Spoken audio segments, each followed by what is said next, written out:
Hello again, this is Lew White. I skipped about the last 3 weeks making videos, didn't I? Some of you noticed. But thanks for liking and subscribing these videos and sharing them with other people. And click the notification bell on the video after you subscribe. That way you can catch the next videos that I put out. And I want to invite you to use your cell phone. You know, they have capabilities these days. They've got little cameras on them, and this is an old one. It's a hand-me-down from Phyllis's. And the phone can show you how to make YouTube videos. You can make your own YouTube video. You can, if you haven't got a channel, you can make a channel real quick and upload your videos. It's really easy if you use your cell phone because it's equipped with a camera, a microphone, and you can just talk to your cell phone and the camera will pick you up and you can show yourself or not. And all of my materials, if you want content, you're invited to share this content that I have on my videos and all of the PDF articles that I've written. I've got over 130 of these, and they explain a lot of the things that you may not be aware of. And you can study the track and then just read the track if you want to. And just say, hey, let me read this track on my video. And you can make a lot of videos that way. The book that this tract is based upon is called Spiritual Captivity.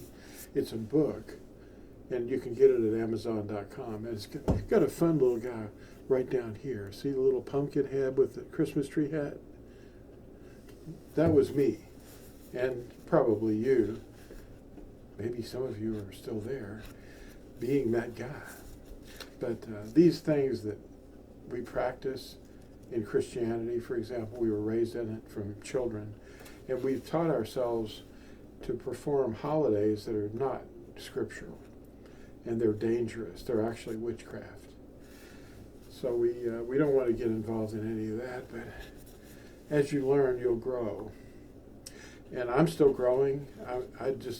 I see a lot of things that I should probably avoid. But at the same time, how am I going to reach the lost? Well, you have to kind of go there and talk to them. And sometimes people will say, hey, you're standing next to a witch. Yeah, I've done that. But I wasn't a witch. I was just trying to guide them out of their witchcraft. And there's witchcraft that people don't know is witchcraft. And you'll know more about that if you watch a lot of my videos. Anyway, this book was written with the target audience being your friends and relatives, people that know you closely. And as you study, you begin to change, and they notice it. And they go, hey, how come you don't come to my birthday parties anymore? What happened? And because they don't know what birthday parties are. The wishes, the hats, blowing out candles. This chanting, the song, happy birthday, birthdays themselves, did Yahusha do those things? No. He didn't teach us to teach our children to do that either, but the whole world is doing it. Anyway, this spiritual captivity that people are engaged in are traditions, and people think they're fine. The back cover of this book says, you've discovered that traditions are the walls of the prison and come from Babel. Your family remains blissfully unaware, yet you desire to help them come out of the mother of harlots and her daughters. The spiritual darkness over the world is growing, and those who strive to guard the word of Yahuwah are regarded lost. The first followers of Yahusha lived as he taught them, in obedience. Today, all we see are adopted fertility practices craftily disguised. Share this book with them. Perhaps it can speak for you, so they too will know what is holding them captive. See, our captivity is the fault of the teachers that have allowed this stuff to go on and on. And it's become its own self-perpetuating witchcraft engine, and people don't know what they're doing. But when you're speaking to someone, it's close to you, and you really care about them, and your urgency is showing because you studied a little bit about it, and you want them to wake up. Well, they're not going to wake up unless they're interested. So realize that you are speaking to someone who is completely asleep.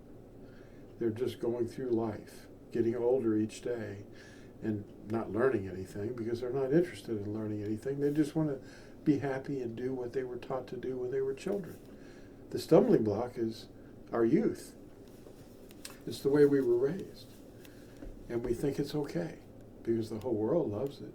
It's all lights and candy and happy family events, get-togethers. And it's really not leading anywhere but death. They don't know that. Because the Creator has another plan for each one of us. And like I say, you can make your own videos based upon some of these books that I've written. I've got over 22 books. You can read scripture. There's a BYNV that you can get at Amazon, or you can get from Torazone.net, and just read the book. You know, take a chapter at a time or something. You know, say, hey, today's about Psalm 27, or Psalm 23, or Psalm 44, which we hope to cover in this video here. So anyway, I invite you to use some of the content for your videos from anything that I've written, and you can just share it on a video. Make hundreds of videos and teach people.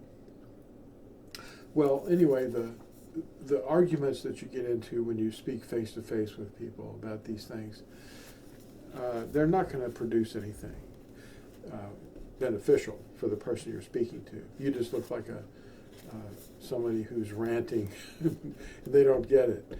But if you hand them this book and say, read this book, I'm going to loan it to you, and look it over. And one person, a friend of mine, a brother, said that he handed this book to his wife, who wasn't quite awake yet. She was understanding, you know, the language and everything, but she wasn't waking up. And she got to page 2, and she said, I get it. I get what you're saying now. So you know, the face-to-face stuff it just creates anger. So anyway, I'm going to rush into this video and show you the notes that I'm going to be showing you, so you can kind of read it and back up and go forward if you want to skip around a little bit, to get the idea that numerology and several other things are not anything that you want to meddle with. Okay? Here it comes. Hold on. Numerology. That's the study of numbers. This is an actual definition taken from Wikipedia. Numerology is the study of numbers and their supposed influence on people's lives, including their personalities and futures, unquote. Oh boy, it sounds a lot like astrology, doesn't it?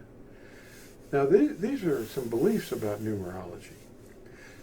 Numerology is based on the idea that numbers have a divine or mystical relationship with an event, and that things can be expressed numerically, unquote. Well, that's interesting, isn't it, that they would have that idea? Well, we have to remember this, too.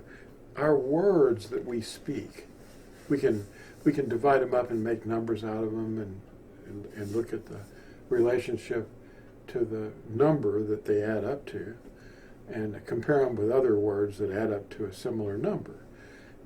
How silly is that? Well, people take it seriously, like names and places. By your words, you will be evaluated. That's another way of looking at numbers.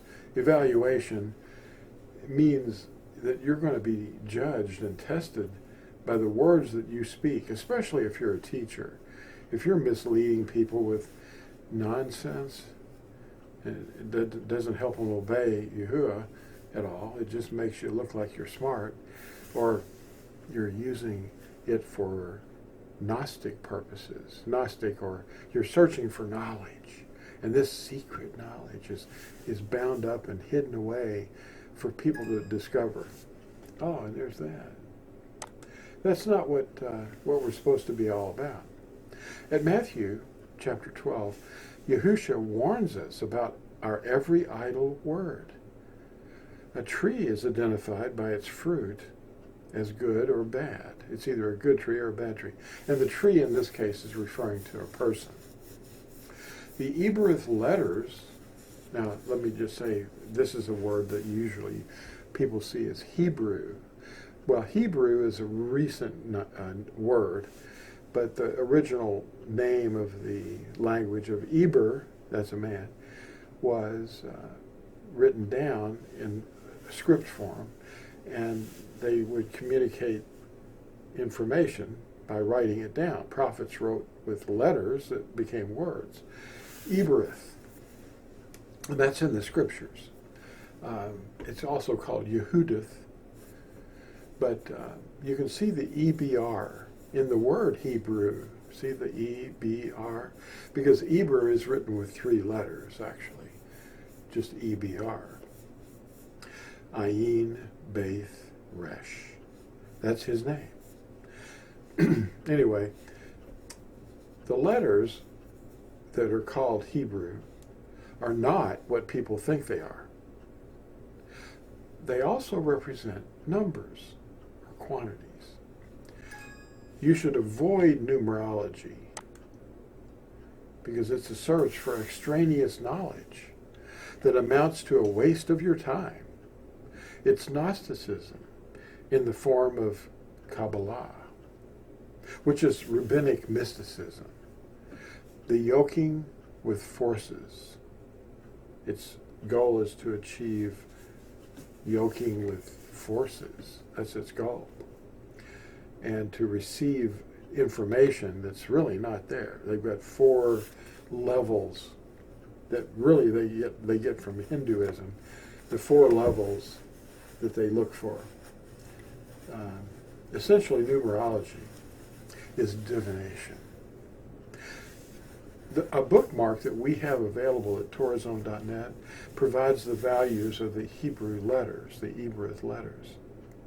Comparative scripts to Latin and Greek, and the 10 Commandments on the front side of the bookmark. The goal is love. It's not knowledge. So don't be tricked. Anyway, the letters are used interchangeably for numbers in the Hebrew. And and that's true of the Latin too, the Latin letters that you'll see here in a moment. They're much like the later Roman letters that were used to represent numbers. An example is the so-called mark of the beast. It's really the number of the beast. The mark of the beast is something else. The letters in Latin DCLXVI totals 666. The D is 500, the C is 100, L is 50, the X is 10, V is 5, and the I is 1. So anyway, that's something that a lot of people already know a little bit about. In the front and rear of the bookmark, which is available at Torazone.net, you can get, this is the front on the left, and it's the covenant of love. It's your everlasting covenant of love. These commandments that'll never go away. Now on the right side, you see the back of the bookmark, and it's a letter study chart that compares Latin, Hebrew, Aramaic, Greek, and the meaning of the letter and the quantity that or number that it represents in the Hebrew. Now you notice that the Hebrew in the column looks like something a little bit different from what they teach you as Hebrew, but that's the original real Hebrew, or Ebereth script. Starts with Aleph, Beth, Gimel, Daleth, Hey, Ua, Zayin, Keth, teth, and yod. Now, that's like the first 10 numbers. See, it's 1 through 10. 1, 2, 3, 4, 5, 6, 7, 8, 9, 10. See it? The yod is representing the number 10. And the meaning of the letters is right there too. And it's a handy little chart to keep near you as a bookmark, or you can even put them on your doorposts if you want, because one side of them has the commandments that we're commanded to put on our doorposts and on our gates. And it goes all the way through to the 22nd letter. Anyway, the Aramaic is also represented here. That's what people show you. They show you this Aramaic, which is not what people think it is either. I'm going to talk a little bit about that too. Are you tricked by Aramaic?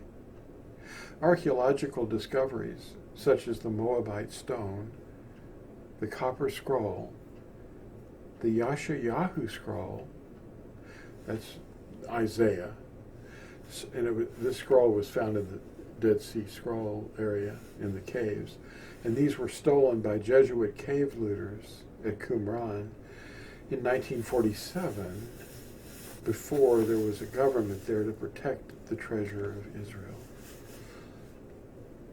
Cave looters. The Lost Luna stone, which is behind me in my videos, you can see, and the pre-exile silver amulets. Now that's something that you might not have heard about, but they were actually something that was pre-exile. Well, before the Yehuda went into captivity in Babel, these things were, over 100 years old already. And they were worn as amulets. And they have the priestly blessing written in Hebrew, and they were discovered in 1979 at Ketef Hinnom. And these are all among the artifacts that prove the real Hebrew script that was used by the prophets was not Aramaic, or what they call modern Hebrew. The scholars have been defending their perspective of the truth and disparaging those voices who bring out the real evidence. Aramaic originated with the Arameans in Assyria, and their script dates to the 12th century BCE. The Assyrian texts refer to the people of Aram, or Aram, and these Assyrians wrote in Aramaic and referred to the people of Aram as Arameans. That's a little slight different spelling. In the 10th century BCE, which was the time of David, or David, and Goliath, the giant, and Delilah and all those people, that was a little later, but in the 10th century BCE, the Assyrians adopted the Aramaic script as a primary script, and it replaced their previous Cunei form, which was it was written with a stylus, and it was just, very complicated. And in the 8th century BCE, the Babylonians adopted the Aramaic script from the Assyrians. In the 6th century BCE, that's when the captives of Yehuda went into captivity, and under Nebuchadnezzar, and they adopted the Aramaic script. And Ebereth, the one that we were talking about on the back of that bookmark, fell into disuse. Daniel could read the handwriting on the wall, which was written by the finger of Yahuwah in Ebereth. He wasn't reading it in Aramaic, otherwise the Babylonians could have read it. Mini tekel upharsin. And that was the reason that they could not read it. It was written in Hebrew, or, what we call Ebereth, as you know now. Today, Aramaic is called modern Hebrew. And in the 6th century CE, now that's not BCE, that's CE. Now wait a minute. I've got the wrong date here. It's the 8th century. In the 8th century CE, a sect of the Karaim, now that's the Karaites. That means they were called Masorats. They were traditionalists. That's what Masora means. This sect of Karaim adopted vowel marks. These added vowels to the letters. Instead of embracing the truth with joy, it's treated as being insignificant. Okay, so these vowel marks, they're called Nikud marks. And they add these vowels between the Hebrew letters so that people can pronounce it as far as they know. So the artifacts provide enough evidence in themselves that a change of scripts did occur. And the captivity at Babel is the time period of a great change in the script. So as they're returning people from, Ezra and Nehemiah, they were coming back with this other script that they learned during their lifetime there. And so that's kind of problematic. And the reason for that is because the reason they added these vowel marks in the 8th century CE is because they thought that all the letters, the 22 letters of the Hebrew script, were all consonants. And that's not true, because Abraham starts with the letter A, right? Aleph. And we all know that that is a vowel. But you see, they don't know enough about the use of speech sounds, to know that vowels and consonants are vastly different. We're going to talk about that a little. The next huge change occurred when the Karaim, the Masoretic sect, readers, that's what the word Karaim means, readers, they added Nikud marks to the Aramaic script in the 8th century CE. See, I had that one right. They still promote the idea that the 22 Hebrew letters are all consonants, and they needed to be phonetically adjusted by their additional Nikud marks.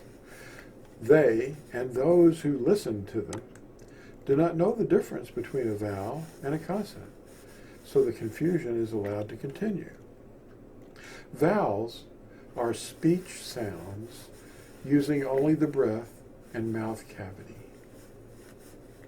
Consonants are speech sounds that employ one or more of the following: teeth, tongue, lips, roof of the mouth, back of the throat, clicking or buzzing sounds, or stopping the air.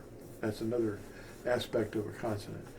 Like when you use a vowel, you're only using the breath and the mouth cavity.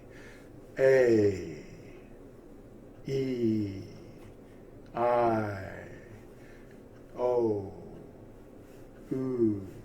See, these are the vowels. Now the consonants, they involve things like teeth. When you rush your air through your teeth, you get a shh, a hissing sound. So, and if you use your tongue on the roof of your mouth, or the tongue on the, on the top of the teeth, your top teeth, you can do th, th, th. See, that's a consonant. And your lips, like when you say the letter B or any word that has B in it, like bubble, your lips are coming together and they're blowing out a sound, b, b. And if there's any clicking, like, you're making a clicking sound or a buzzing sound, if you hear zzz, or, it sounds like that, those are consonants. Now, I just noticed this recently. I mean, we've known that they've been avoiding the name of Yahuwah, but we have this howling going on. They're howling the name, and they're pronouncing it and writing it Y-E-O-W, Yow. Now, I was listening to someone pronouncing the name of Netanyahu, and he was saying Netanyahu. Netanyahu. And I know that that's a new habit that's being formed in a lot of videos now. It's not in all of them yet, but it's traveling. This howling form is growing in popularity. And another thing, the J and the double U, what are those? The J is a new letter. It's probably right out of the 1600s, maybe I call it the 17th century. And the double U, we still call the double U, because the Latin U was shaped like our letter V, but it wasn't pronounced like a V. That's a new development. But the double U was a type, a metal type that a printing press person made in probably the 15th century. And he combined these two Latin letters that we see as U's in Latin into a double U. And that saved time, because some words have two U's right next to each other. Anyway, these two letters, J and W, are letters that were never seen until the late Middle Ages, and we still see the inherited Masoretic vowels from the 8th century. And these are non-existent in the Dead Sea Scrolls. All of these things. There's no J, there's no W,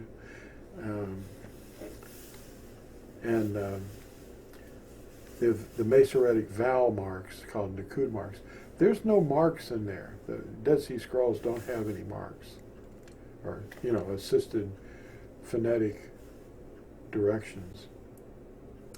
The belief,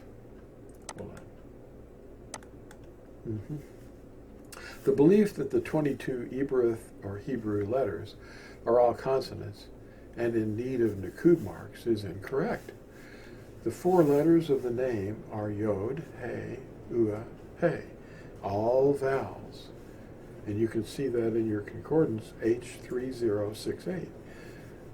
They're not consonants. There's no consonant in them. There's no such sound of our modern V in the Ibrith either. So, if you say Yehovah with a V sound, that's incorrect. And it's not, and this sound of V is not in the Greek or Latin either. It developed in the 17th century. And it now behaves as a consonant because of the fact that you're putting your lower lip to your upper teeth and making it buzz. V. See, that's a consonant. That's not a vowel. But the name is written in 4 vowels. Vowels are speech sounds using only the breath and mouth cavity. Consonants are speech sounds that employ one or more of the following: teeth, tongue, lips, roof of the mouth, back of the throat, clicking or buzzing sounds.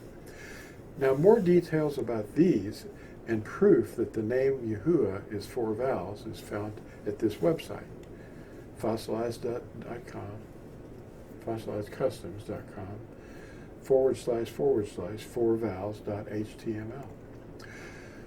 Psalm 44 is an interesting thing that popped out. Psalm 44, verses 20 and 21. Quote, "If we have forgotten the name of our Elohim, or stretched out our hands to a foreign mighty one, would Elohim not search this out? For he knows the secrets of the heart." Colossians 2, verse 8 says, "See to it that no one makes a prey of you through philosophy and empty deceit, according to the tradition of men, according to the elementary matters of the world, and not according to Mashiach." Witchcraft is hiding in a form few people suspected. They're watching for it elsewhere.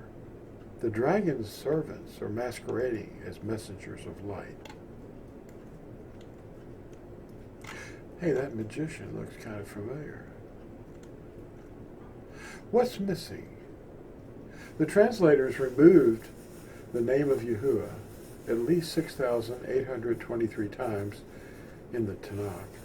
And this includes the KJV, NIV, NASB, and the ESV, and every popular translation that you can think of.